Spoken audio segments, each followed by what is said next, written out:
Jenna Johnson of the Washington Post is here in our Washington bureau. She recently traveled to Durant, Oklahoma. It's a town of about 16,000 in Bryan County, which gave 76% of its vote to President Trump in November's election.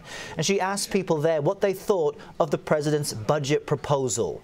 That budget would increase spending on defense and homeland security, but cut funding for a number of programs that serve in rural areas like Durant. Jenna described her findings in a story posted Sunday. The headline: Trump's budget would hit rural towns especially hard, but they are willing to trust him. Jenna, tell me about what people told you in Durant. What is the chief concern among people there in Durant when it comes to the president's budget? Exactly. Well, with anyone, anywhere in the country, when it impacts their life directly, they suddenly have an opinion on it. And in Durant, that meant people who send their kids to the Boys and Girls Club after school, senior citizens who go to the senior center every day for lunch and just to talk to people and be around people. At the university, there's a program for first-generation college students, kind of mentoring and helping them get through school. There's also a farm service center in the county that helps producers in the area, keeping data on how crops are doing, you know, what they could expect for their fields and things like that. Positions there could get cut. And so the president put out what they call a skinny budget. It's about 66 pages long, and it kind of details for each agency where they're going to spend more money and where they're going to spend less money. And a lot of a handful we're going to get more money. Defense Department, exactly. Things dealing with security, but most departments would see some kind of cut in where they get their funds. Exactly. And that trickles down to communities. And a lot of communities, especially those in places like Oklahoma, which has had a lot of state budget cuts over the years. The oil industry is not bringing in as much money as it used to. Plus, the state has done a lot of tax cuts, a lot of corporate tax incentive packages and things like that. And there's just less money there. And so federal dollars really play a crucial role in places like Oklahoma. But what's interesting, and you tap on some of this, is that now we're getting into a few months of the Trump presidency. People are starting to get a sense of how their lives will be personally impacted by his leadership. In the healthcare debate, for example, we saw raucous town halls for Republicans heading back to their districts. Polls have shown that people actually don't blame the president for the failure of an Obamacare repeal attempt. They just blame the bill itself. So it's almost as if he is shielded from a lot of the criticism. I just want to show you this CBS News Nation tracker poll, and it shows 70% of self-described Trump supporters say his budget makes them more supportive of him. And you write that those hesitant about the budget think that any cuts will actually be worth it in the long run. So talk to me more about what people told you as far as what they're willing to give up so the president can achieve his goals. Exactly. For a lot of people, they realize that there are some sacrifices that are going to have to be made, and they're willing to do them as long as a lot of the president's other promises come true.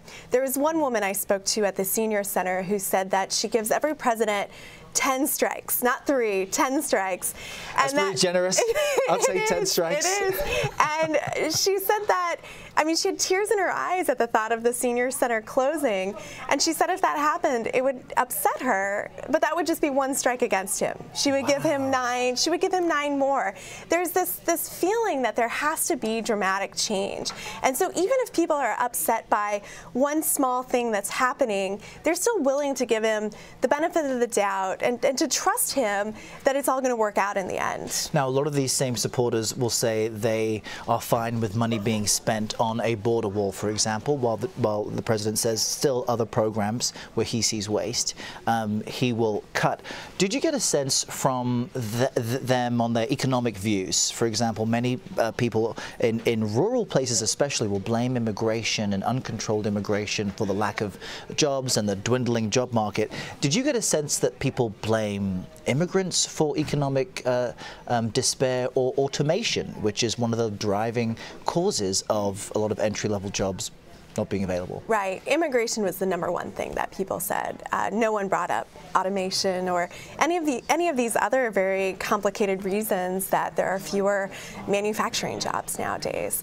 A lot of times when I ask them what they wanted the president to do, you know, improving the economy, increasing the number of jobs, and cracking down on illegal immigration. They felt like it was a security threat and that it was also hurting the job market, especially in a place like southern Oklahoma, which is very close to Texas and not far from the border. So then how the people that you met in Durant, which we're really looking at as a sampling of rural America, how do they see Trump's presidency at this stage? And do they hang on to, it sounds like they do, hang on to hope that their situation will improve eventually?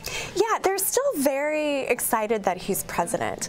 A lot of times my opening question would be, what do you think of his first 2 months? And they would say, it's great. And then I would kind of walk them through, well, what do you think of healthcare? What do you think of you know, this proposal for a wall and it being very expensive? What do you think of the proposed budget? And that was the moment where you get into, well, I'm not a huge fan of that, or, you know, kind of placing blame in other places. One thing that I heard from every single person I talked to, Democrats, Republicans, Trump supporters, not Trump supporters, they all think Twitter is a bad idea. They think the president should not be on Twitter. They think it's just hurting him more than it's helping him. They would rather hear from him through official channels. They think that these tweets are really just kind of holding him back. That's very interesting, because the president has said that the reason he tweets so much is so that he can get around the so-called fake news, the traditional media. He sees it as his platform to connect directly with those who put him in office. Interesting that you say they would rather he put it down. Right. Yeah, they just don't think it's a good use of his time. Well, it's a great look at what's happening, not just in Oklahoma, but in many places all across the country. And I encourage everyone to take a look at Jenna Johnson's article in the Washington Post. Thanks for chatting with me today. Of course. Thank you for having me.